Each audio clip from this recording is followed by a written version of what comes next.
গ্রামের নাম ছিল সবুজডাঙ্গা। চারদিকে ধান ক্ষেত, পুকুর আর কাঁচা রাস্তা। এই গ্রামেই থাকত ১২ বছরের এক ছেলে, রাশেদ। রাশেদ খুব সাধারণ, কিন্তু মনটা ছিল কৌতূহলে ভরা। সে প্রতিদিন স্কুলে যেত, বাড়ি ফিরে মায়ের কাজে হাত লাগাত আর সন্ধ্যায় মাঠে বসে আকাশ দেখত।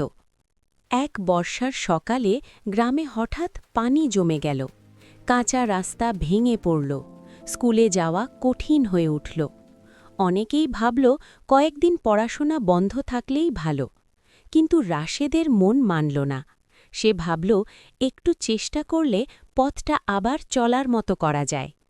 পরদিন ভোরে রাশেদ একা একা বাঁশ, মাটি আর ইঁট জোগাড় করতে লাগল। প্রথমে কাজটা ধীরে এগোল। কাদা লেগে হাত ভারী হয়ে গেল, পা পিছলে পড়ে গেল। তবু সে থামল না। দুপুরের রোদে ঘাম ঝরল, তবু মনটা শক্ত থাকল। ধীরে ধীরে ভাঙা রাস্তার উপর একটা সরু চলার পথ তৈরি হল। এই ছোট কাজটা দেখে গ্রামের আরও কয়েকজন এগিয়ে এলো। কেউ মাটি আনল, কেউ বাঁশ ধরল, কেউ ভাঙা অংশ সমান করল। বিকেলের মধ্যে পথটা আবার ব্যবহারযোগ্য হয়ে উঠল। পরদিন বাচ্চারা হাসি মুখে স্কুলে গেল।